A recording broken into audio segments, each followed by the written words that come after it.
Hey there everyone, and welcome to Stuff in Excel. I'm Richard, and what we're going to do in this video is take a look at using the forecast sheet tool that's built into Excel. This is a really great tool when you've got a time series of data and you not only want to model the data, but you want to forecast that data forward to see what it's going to look like in the future.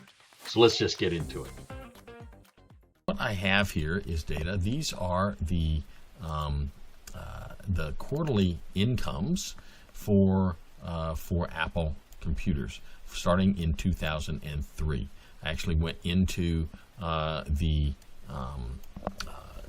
their quarterly financial statements and I pulled this data. Now their net income is in millions.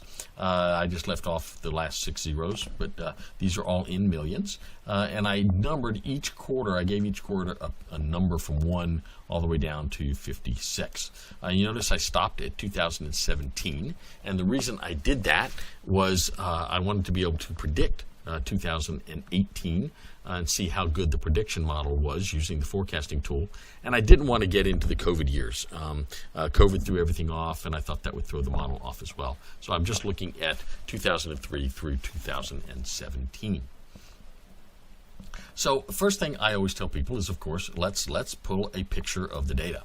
So when I go in and here and I highlight my data, I'm going to insert a trend line or a scatter chart for my data.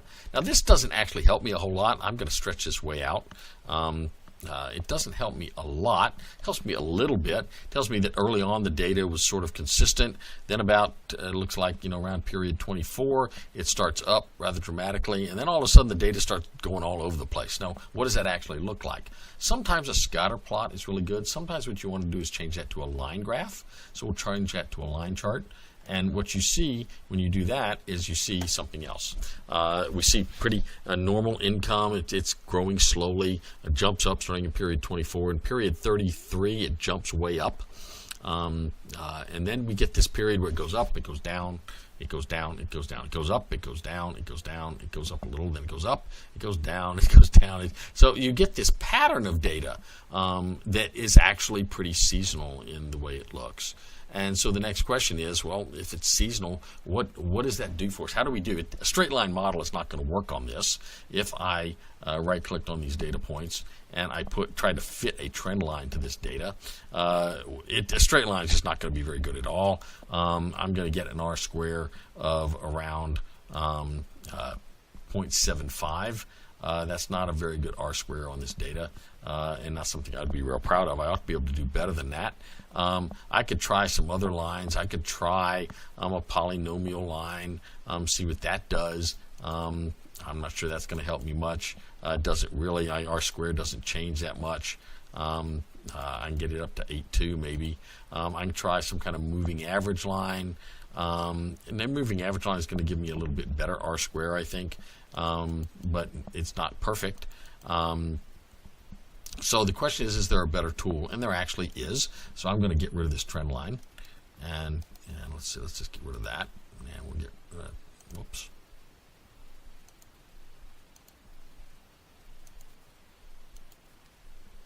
Doesn't want to get rid of it, does it? We'll get rid of the trend line. And we're going to use a different tool. The tool we're going to use is a tool under the Data tab. It's one of these things that a lot of us never really does, right? So we're going to get rid of this scatter graph here. Actually, I'm going to leave it. We're going to highlight the data, again, that we want to look at.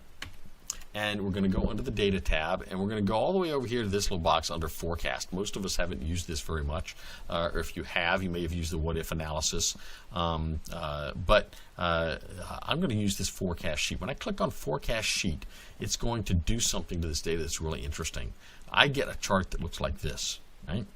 Now, this chart is kind of interesting because this blue is our original chart. And hopefully you can all see that this is actually this, right? But it extends it out this orange. Those are our forecast numbers. It actually goes out to from period 56, goes out 14 periods to period 70. The light orange lines is the lower and the upper range of the estimates. Okay, so this is the solid yellow line or orange line here is an estimate estimate, best estimate of what the future is going to be, but it's got a confidence interval around it. Okay, and when you click create, you're going to get something really interesting. You get the same graph. Okay, it's there. I'm going to move it down here so we can still see it. But what's interesting is you also get, well, I don't want to do that. Let's click the right handle. I'm going to drag it over here. You also get these estimated amounts down here. Now, what's interesting is to look at, this was the estimated income for period 57. This would be the estimated lower range of that estimate and the upper range of that estimate. When I went and looked at the data for Apple, what I found out was the actual income for this quarter right there is actually going to be, it's going to fall between the upper and the lower estimate. That amount actually was, it was actually 20 million. 065 was their quarterly income for the fourth quarter of 2017. So you can see it fell within that range. If I want to look at the first quarter for 2018, I can also put that in there. When I look up the first quarter of 2018, I find out that the quarterly net income was 13,822,000. So you can see it also falls within the range. So the actual income of Apple is falling within the range estimated by forecast. That's pretty helpful. So it's a useful tool. I just wanted to show it to you. Many of you have not used it before, but it's a great tool when you've got a data set that looks like it's got a time series moving average component to it. And you want to forecast what the next few periods are going to be. If we wanted to look at one more period, let's go look at the second quarter for 2018 and see what that number was. So the number for Apple for the second quarter of 2018 is 11,519,000. Actually, it's 11 billion to 519 million. So, and again, it falls right in the estimated range. So this estimator is pretty doggone good. I would feel comfortable using it to get sort of a ballpark range for where the income is headed. So anyway, that's the forecasting tool in Excel. Hopefully you'll find it useful.